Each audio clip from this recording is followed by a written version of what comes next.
This is Andi Purewal for Boxing News. I'm joined by promoter Eddie Hearn here in God's country, here in Birmingham. Eddie, how are you? How are you finding your time back here in the second city? Very briefly in and out, but nice to be back in your neck of the woods. And I think we got a little bit of a resurgence for boxing in Birmingham and the Midlands, to be honest with you. I think I've seen some decent shows here lately. I know a lot of Devin Haney fans coming in, but a really good card on June 22nd. I think we'll do a big gate, and yeah, I'm excited. Quite surprised by some of the exchanges there on the stage. I think, Andy, people, fighters, are understanding the need to talk a little bit more. Like, it's not fake, but you know, rather than, yeah, looking forward to camp, hopefully get the win on the night. Not enough. Do you know what I'm saying? Talk to me about the fight. Tell me why you're going to win. Tell me why you beat this guy or this girl. You know? And now you're just starting to, like Conor Walker and Lewis Crocker, it was respectful but spicy. Cameron Vong against Jordan Flynn, just pure madness. Can't even understand what both of them are saying. You know, even Emma Dolan and Shannon Ryan. That's okay. Let me hear it. Let's get it for behind the scenes. Let's tell the story of the fight.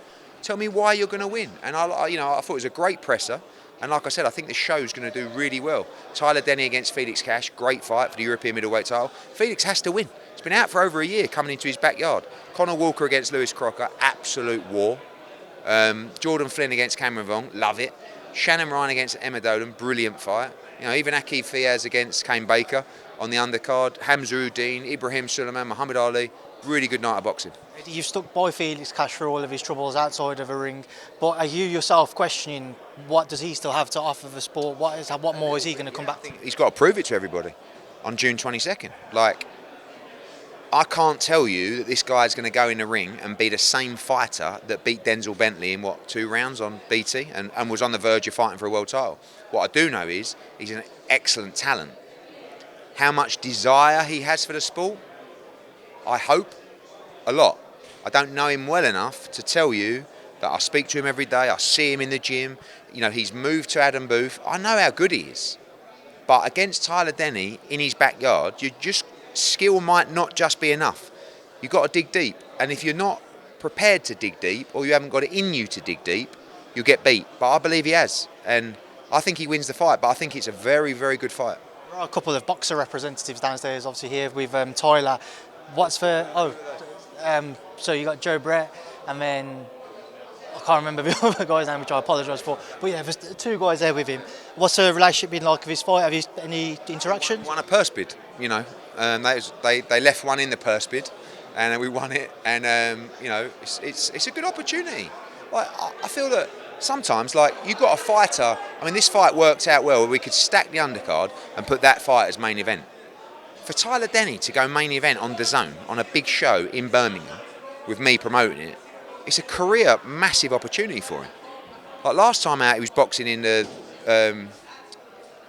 Baths at Wolverhampton. It was a really good, like, it's a nice small arena. This time he's boxing in a big arena, and if he wins, he goes back to boxer, and they've got a star. So you shouldn't be afraid of that. Like, I've had opportunities, like, you know, fighters. I don't know, did we lose a Dalton Smith purse bid or something like that? Let him go on Sky. They pushed Dalton Smith, came back, his stock went up a little bit, and that's the same for Tyler. So for the fight, if he's good enough, if he goes back to boxer, and they've got a star. So, you know, I think it's a really good fight. Dan Miller, the other man down there with Tyler, just remembered there, I don't want to get any stick for that. Just moving forwards already, take me back to what's been a very eventful 12 hours or so in the boxing world. Let's just start off with the beef, if you will, between Oscar De La Hoya and Canelo Alvarez. I'm sure you watched it like all of us. What did you make of it? Yeah, I mean, I think that obviously that relationship is not good at all. You know, you've got a situation where the hatred is quite incredible between those two. It's very personal, mainly from Oscar. You know, I don't think he's ever got over the fact that Canelo Alvarez left him and Golden Boy. And I think part of it is trying to rattle Canelo Alvarez a little bit as well. There's a lot of personal things said, a lot of things said about the business, which doesn't look good, and I'll stay out of that one. But what I can tell you is, you give me those 2, and I side with Canelo Alvarez every day of the week. A proper man. I don't know Oscar well enough, but what I do know is I know Canelo good enough. Man of morals, a real fighting man that won't take any shit. And I wouldn't be surprised if he chinned him, to be honest with you. Like, he would do that. But it's a bit sad. to be honest with you. But Oscar's got to understand as well, it's about the fighters. It's not like you can't talk about, I built him. No, this guy put all the work in from 16 years of age, from humble beginnings in Guadalajara to become one of the greatest of the sport. With all due respect, you played a small part of that, tiny. The fighter put all the work in, and Eddie Reynoso put all the work in. And you work for the fighters. So Canelo Alvarez was your boss. You see all this stuff, who's your daddy? No. Canelo Alvarez was your daddy. And guess what? Hamza Uddin's my daddy. I work for them. 4 rounds, 6 rounds, it don't matter. Because they're the fighter, and I'm just a promoter with a big mouth. So what I do is I work for the fighters, and he works for his fighters as well. But it's difficult when you've been a pound-for-pound great to understand that's your role. So look, it's very bitter, it's very sad, but it's something that Oscar doesn't seem to be able to let go. And wish everybody the best. Final one on it all. We saw a fired-up Canelo Alvarez when he felt disrespected by Billy Joe Saunders. When you see a fired-up Canelo Alvarez yesterday, we saw what Canelo did with Billy Joe. Does that kind of make you think that Jaime Munguia is in for an even worse night, that Canelo's going to want to take it out on him? It's a very tough fight, honestly. Like, Munguia is a good fighter and he's young and he's fresh.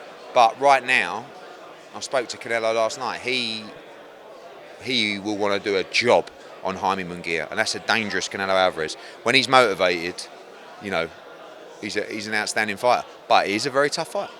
Moving on to the other big breaking news that we woke up to on this side of the sea. Ryan Garcia, the failed test, your initial and immediate reaction to it all? Yeah, I woke up, missed call from Devin Haney and saying, call me ASAP. And I was like, and obviously saw everything. Very sad for the sport. I do believe that all fighters deserve the opportunity to have their case heard, of which he will do, and he should get that opportunity to do so. And it's not just enough to say everyone's got it in for me, because it's just not, like, with all due respect, it's not really a valid argument. What we do know is that when Ryan Garcia fought Devin Haney, he had performance-enhancing drugs in his system, which I feel terrible for Devin Haney, because he's had to fight a guy that was 3.5 pounds over and who had performance-enhancing drugs in his system. Now, whether they got there intentionally or intentionally, that has to play out now. But they were in there, and that's hard for Devin Haney to overcome. And obviously, he'll be pushing for a no contest from the New York State Athletic Commission, which I believe will be granted. But the good news is that the New York State Athletic Commission are a very thorough commission that will go through this procedure with a fine-tooth comb. But what Ryan and Oscar and the Golden Boy have got to get their head round now is they need to take this very seriously, and they need to fight this case tooth and nail if they believe in their innocence. And I've been there and I've done it, and I'm still fighting it 2 years on. And it's a very, very arduous task that has aged me significantly during that period. But if you believe in your fighter, and I don't know Ryan well enough, I'm not saying he's a cheat, I'm not saying he's unlucky, I've no idea. But facts are facts, and if Oscar believes his fighter is innocent, and if Ryan believes he's innocent, they're going to have to fight this in the correct procedural manner, which takes a lot of resilience, and I hope they've got the backbone to do it. But for Devin Haney, I'm very disappointed, and he'll feel that he was robbed of being able to have a fair fight on that night. And you'd have to say, with the weight and with this, that he's correct.